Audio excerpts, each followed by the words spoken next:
हम सबकी जिंदगी में ना एक ऐसा डिजिटल या ज़हनी फ़ोल्डर ज़रूर होता है जहां हमारे अधूरे ख्वाब दफन होते हैं। हाँ, बिल्कुल। जैसे कोई न्यू बिज़नेस आइडिया का फ़ोल्डर हो, या स्पेनिश कोर्स 2023, या फिर किसी आधी लिखी हुई किताब का ड्राफ्ट।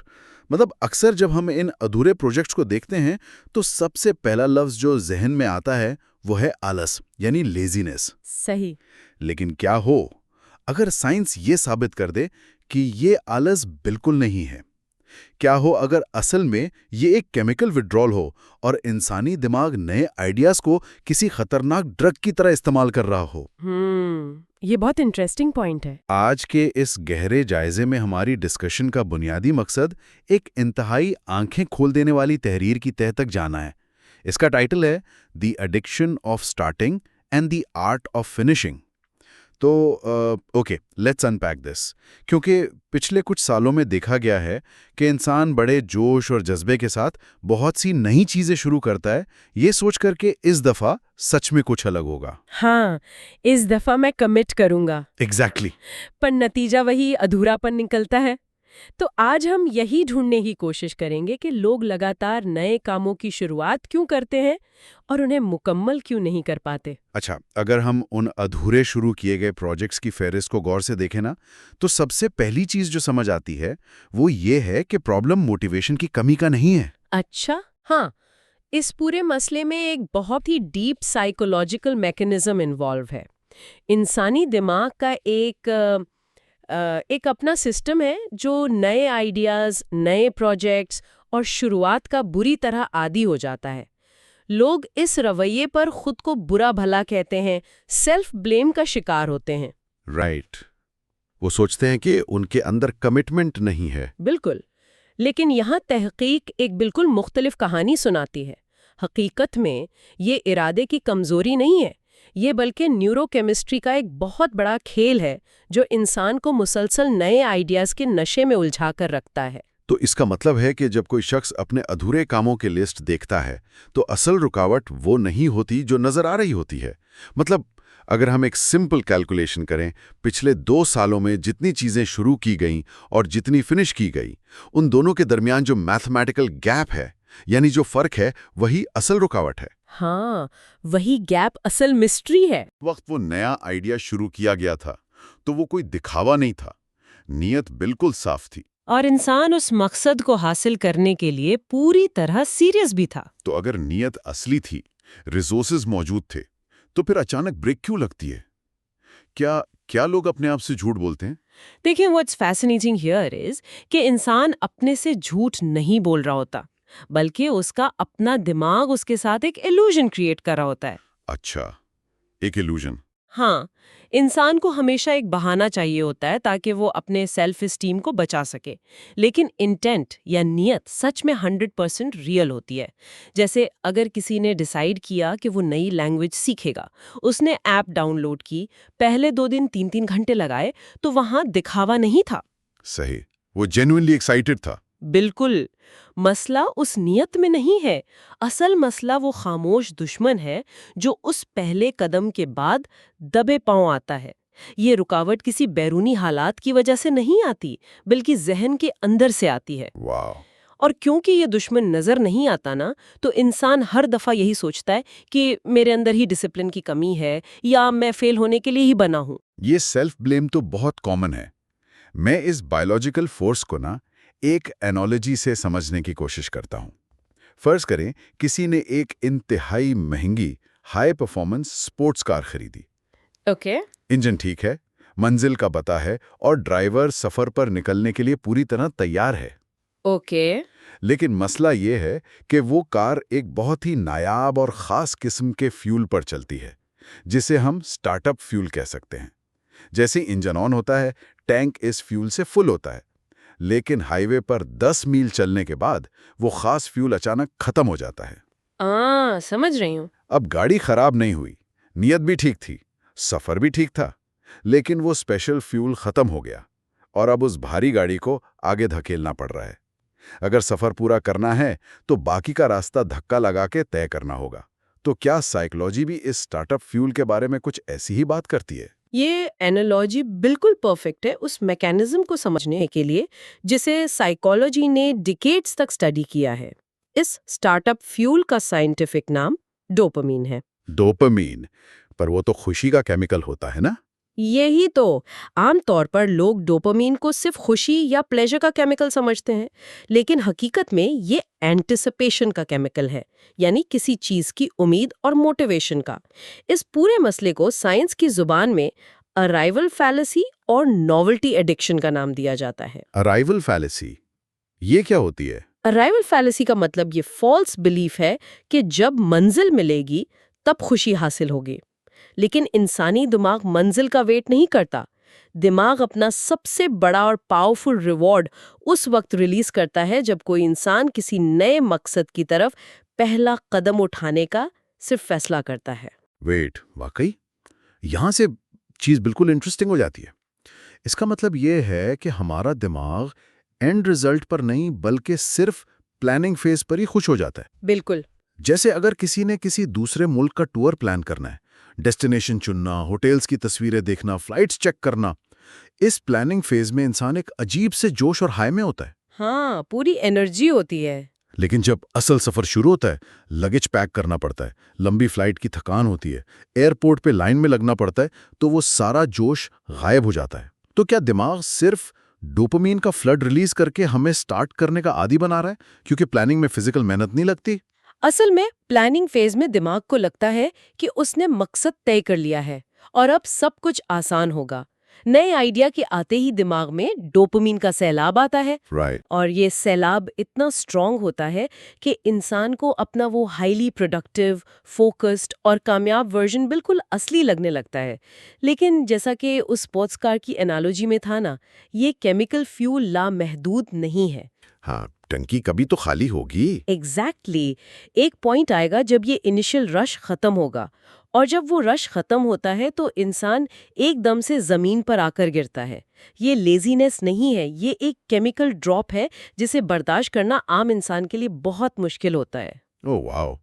तो जब वो रेयर स्टार्टअप फ्यूल बिल्कुल खत्म हो जाता है और हकीकत सामने आती है, तब सफर कैसा होता है? जब काम नया नहीं रहता, जब डेली रूटीन शुरू होती है, जो कि बहुत स्लो और बोरिंग होती है। हाँ, जहां बस लैपटॉप पर बैठे टाइप कर रहे हैं या जिम में वही आम सी एक्सरसाइजेज रोजाना कर रहे हैं, तो उस वक्त वो कौन सा अचानक सिग्नल है जो दिमाग भेजता है? मैंने पढ़ा है कि उस फेज में एक गट फीलिंग आती है कि ये रास्ता गलत है। क्या ये वाकई गट फीलिंग होती है? नहीं, इस फेज को फ्लैटलाइन कहा जाता है, और यही वो पॉइंट है जहां सबसे बड़ा सेल्फ डिसेप्शन यानी खुद फरेबी होती है। कैसे? देखें, इंट्यूशन या गट फीलिंग का काम इंसान को सच्चाई, खतरे या गलत रास्ते से बचाना होता है। लेकिन यहाँ जो पैनिक का सिग्नल दिमाग भेज रहा है वो इंट्यूशन नहीं है, ये एक्चुअली एक ड्रग विड्रॉल सिम्टम है। Wait, withdrawal? जैसे किसी नशे की आदत छूट रही हो? बिल्कुल वैसे ही। दिमाग जो उस डोपामीन हाई पर चलने का आदी हो चुका था, जब उसे वो हाई नहीं मिलता तो वो पैनिक स्टेट में चला जाता है। और यहाँ एवोल्यूशनरी बायोलॉजी का एक बहुत बड़ा किरदार है। एवोल्यूशन का? वो कैसे? अगर हम हजारों साल पीछे जाएं तो हंटर गैदरर इंसान के लिए नयापन या नॉवेल्टी जिंदगी और मौत का मसला थी। अगर इंसान एक ही जगह रुक जाता तो रिसोर्सेज खत्म हो जाते और वो भूख से मर जाता। दिमाग ने सीखा कि नए जगह, नए फल, नए शिकार ढूंढने पर बड़ा रिवॉर्ड दो। ओह, दिस मेक्स परफेक्ट सेंस। तो हमारा दिमाग बेसिकली एक आउटडेटेड सॉफ्टवेयर पे चल रहा है। हाँ, 100%। मॉडर्न दुनिया में हमें 20-20 साल के लॉन्ग टर्म प्रोजेक्ट्स बनाने होते हैं, लेकिन हमारा ऑपरेटिंग सिस्टम हजारों साल पुराना है, जो कहता है कि अगर तुम एक ही जगह बैठे रहे और बोर हो गए तो तुम मर जाओगे, फौरन कुछ नया ढूंढो। सही कहा। ये तो बिल्कुल ऐसा ही है जैसे मॉडर्न इंसान अपने सर्वाइवल इंस्टिंक्ट की वजह से अपने ही प्रोजेक्ट्स को तबाह कर रहा हो। अगर हम इस पूरे पिक्चर को कनेक्ट करें तो हम देख सकते हैं कि कैसे एक सर्वाइवल मैकेनिज्म अब एक कर्स बन चुका है। दिमाग को जब फ्लैट लाइन में डोपामिन नहीं मिलता तो वो उस शख्स को वापस उस जगह पुश करता है जहां रिवॉर्ड गारंटीड था। यानी नए आइडिया की तरफ? बिल्कुल, एक नई शुरुआत, नया आइडिया। दिमाग उस फ्लैट लाइन वाले मुश्किल काम से बचने के लिए नए आइडिया को एक एस्केप रूट की तरह यूज करता है। वाओ! और सबसे खतरनाक बात ये है कि इस पूरे साइकिल में एक टॉलरेंस बिल्ड होती जाती है। ये बिल्कुल ड्रग्स की तरह है। पिछली डोज यानी पिछला छोटा आइडिया अब उतना डोपामिन नहीं देता। अच्छा। इसीलिए आप नोट करेंगे कि हर दफा नए आइडियाज पहले से ज्यादा ग्रैंड और इम्प्रैक्टिकल होते जाते हैं। पेशन है। मतलब अगर पहले किसी ने सोचा था कि वो घर से एक छोटा सा बेकरी का बिजनेस चलाएगा और उस आइडिया पर गिव अप कर दिया, तो अगली दफा वो ये नहीं सोचेगा कि चलो बेकरी नहीं तो कपड़े का छोटा काम कर लेते हैं। नहीं, बिल्कुल नहीं। बल्कि अगला आइडिया सीधा ये होगा कि मैं एक ग्लोबल टेक स्टार्टअप बनाऊंगा। हाँ। आइडिया का साइज और स्कोप बड़ा होता जाता है क्योंकि दिमाग को पहले से बड़ा डोपामिन हिट चाहिए। लेकिन पैराडॉक्स ये है कि उस आइडिया पर फॉलो थ्रू यानी काम पर लगे रहने का वक्त पहले से भी छोटा होता जाता है। एग्जैक्टली। तो इंसान आलस का शिकार नहीं हो रहा, वो अपने पुराने साइकिल से ज्यादा एडिक्टेड हो रहा है। So what does this all mean? क्या इंसान उस बायोलॉजिकल लूप में फंसकर रह गया है जहां वो सिर्फ बड़े ख्वाब देखता रहेगा और नतीजा जीरो निकलेगा? अगर मसला डिसिप्लिन या लेजीनेस का नहीं बल्कि एडिक्शन और विड्रॉल का है, तो सोसाइटी के आम तरीके यहाँ फेल क्यों हो जाते हैं? सोसाइटी के आम तरीके इसलिए फेल होते हैं क्योंकि वो गलत मसले का इलाज कर रहे हैं। हर जगह यही सिखाया जाता है कि ज्यादा मोटिवेशन पैदा करो या स्ट्रिक्ट डिसिप्लिन अपनाओ। मोटिवेशनल वीडियोस देखो। सही। लेकिन मोटिवेशन सिर्फ तब तक जिंदा रहती है जब तक डोपामीन का केमिकल फ्लड मौजूद हो, और जब केमिकल ड्रॉप होता है तो उस वक्त आम किस्म का डिसिप्लिन इतना भारी और मुश्किल लगने लगता है जैसे किसी अजीम पहाड़ को धकेलना। राइट। तो फिर इसको ब्रेक कैसे करें? इस साइकिल को ब्रेक करने का तरीका टोटली डिफरेंट है। इसका वाहिद हल ये है कि इंसान को फिनिशिंग या मुकम्मल करने के मतलब को बिल्कुल नए सिरे से रीडिफाइन करना होगा। फिनिशिंग को रीडिफाइन करने से क्या मुराद है?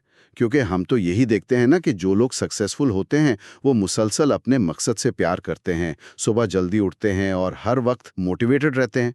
लेकिन आप कह रही हैं कि ये एक मिथ है। ये कंप्लीटली एक मिथ है। जो लोग चीजें कंप्लीट करते हैं वो लोग एक्साइटेड या इंस्पायर्ड रहने की वजह से फिनिश नहीं करते। अच्छा, तो फिर कैसे करते हैं? वो उस फ्लैट लाइन के अंदर जब सब कुछ डार्क और पॉइंटलेस लग रहा होता है, एक बहुत ही रैशनल और टफ फैसला करते हैं। वो ये नहीं सोचते कि मुझे ये काम कितना पसंद है, बल्कि वो थकन को एनालाइज करते हैं। थकन को एनालाइज करते हैं। हाँ, उनका फैसला ये होता है कि अब अगर मैंने यहाँ रुक गया और 2 महीने बाद फिर से एक नया जीरो से स्टार्ट लिया, तो वो दोबारा जीरो से शुरू करने का पेन इस वक्त उस काम को बोरियत के साथ कंटिन्यू करने से ज्यादा पेनफुल होगा।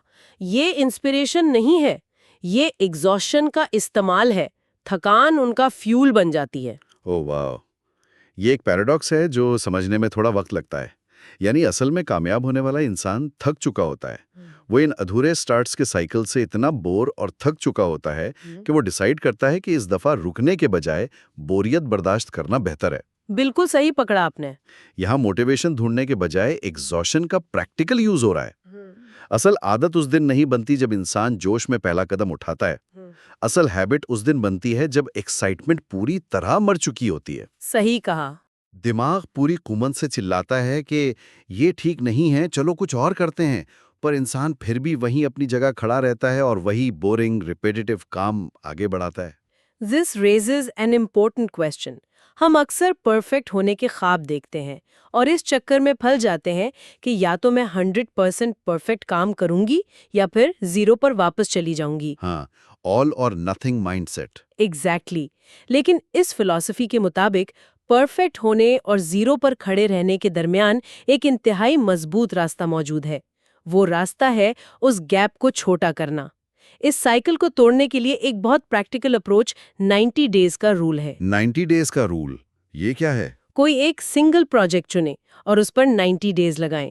इन 90 डेज में चाहे जो हो जाए, दिमाग जितने मर्जी नए और बेहतर आइडियाज प्रेजेंट करे, किसी नए आइडिया को हाथ नहीं लगाना। लेकिन इस फैसले की बुनियाद तो पैशन नहीं होती ना। अगर हम इसको मॉडर्न दौर के कॉन्टेक्स्ट में देखें तो ये आइडियोलॉजी कितनी ग्राउंड रियलिटी से जुड़ी हुई है। आज जिधर देखो यूट्यूब से लेकर इंस्टाग्राम तक हर कोई फाइंड योर पैशन और फॉलो योर ड्रीम्स बेच रहा है। हाँ, हर जगह यही मैसेज है। कहा जाता है कि अगर पैशन नहीं है तो काम छोड़ दो, लेकिन यहाँ साइंस और साइकोलॉजी कह रही है कि अगर पैशन की आग ठंडी हो जाए तभी असल इम्तिहान और असल काम शुरू होता है। आप इस 90 डे के रूल पर इसलिए अमल नहीं कर रहे कि आप अपने मकसद के आशिक हैं, बल्कि इसलिए क्योंकि आपको लगातार शुरू करके फिर गिव अप करने से घिन आने लगी है। सही। ये थकान और डेस्परेशन एक बहुत ही ऑनेस्ट टूल बन जाते हैं। बिल्कुल। और जब कोई इंसान इन 90 दिनों में उस फ्लैट लाइन को फेस करता है तो एक बहुत जबरदस्त मेंटल शिफ्ट आता है। दिमाग धीरे धीरे इस रियलिटी को कबूल करना शुरू कर देता है कि अब कोई नया डोपामीन का रश नहीं आने वाला, इसलिए इस बोरियत में ही सर्वाइव करना सीखना होगा। मतलब दिमाग सरेंडर कर देता है। हाँ, केमिकल हाई के बगैर एफर्ट डालना नॉर्मल लगने लगता है।